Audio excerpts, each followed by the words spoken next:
অস্ট্রেলিয়ার মাটিতে পৌঁছে প্র্যাকটিস সেশনে নিয়মিত কঠোর পরিশ্রম করছে বাংলাদেশ দল। 23 বছর পর আবারও ক্যাঙ্গারু দেশের টেস্ট চ্যালেঞ্জ।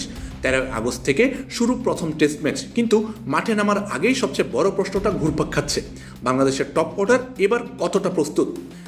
কারণ অস্ট্রেলিয়ার কন্ডিশনে টিকে থাকার প্রথম শর্তই হলো শুরুটা শক্ত করা। নতুন বলের গতি, অতিরিক্ত বাউন্স আর সুইং সামলাতে হবে বিশ্বের অন্যতম শক্তিশালী পেস আক্রমণের বিপক্ষে। Pat Cummins, Mitchell Starc, Josh Hazlewood ও স্কট বোল্যান্ডের সামনে সামান্য ভুলের সুযোগও থাকবে না।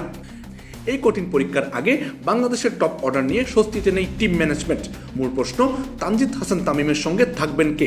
5 বছর পর টেস্ট দলে ফেরা সৌম্য সরকার, নাকি দীর্ঘদিন ধরে দায়িত্ব পালন করা সাতমান ইসলাম?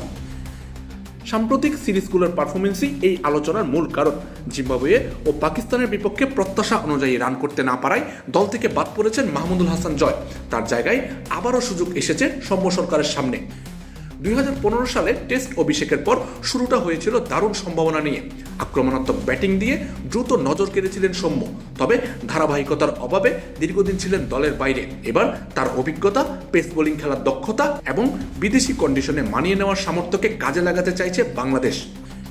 অন্যদিকে সাতমান ইসলাম দীর্ঘদিন ধরে টেস্ট দলের টপ অর্ডারের অংশ। ধৈর্যশীল ব্যাটিং তার শক্তি হলেও সাম্প্রতিক সময়ে বড় ইনিংসের ধারাবাহিকতা দেখাতে পারেননি।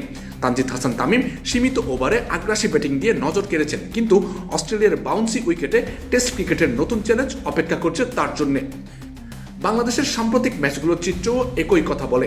টপ অর্ডার শুরুতেই ব্যর্থ হলে চাপ চলে যায় বর্তমান অধিনায়ক নাজমুল হোসেন শান্ত এবং সাবেক অধিনায়ক মমিনুল হকের উপর। তারা উইকেটে থেকে লড়াই গড়ে তুলতে পারলে বাংলাদেশ প্রতিদ্বন্দ্বিতা করতে পারে, কিন্তু শুরুতেই ধস নামলে কঠিন হয়ে যায় পরিস্থিতি।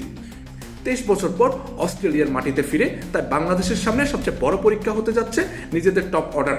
এবার কি তারা শান্ত মমিনুলদের উপর থেকে সেই বাড়তি চাপ কমাতে পারবে, নাকি আবারও পুরনো গল্পের পুনরাবৃত্তি হবে? আমজাদ হোসেন আবির, খেলা 71।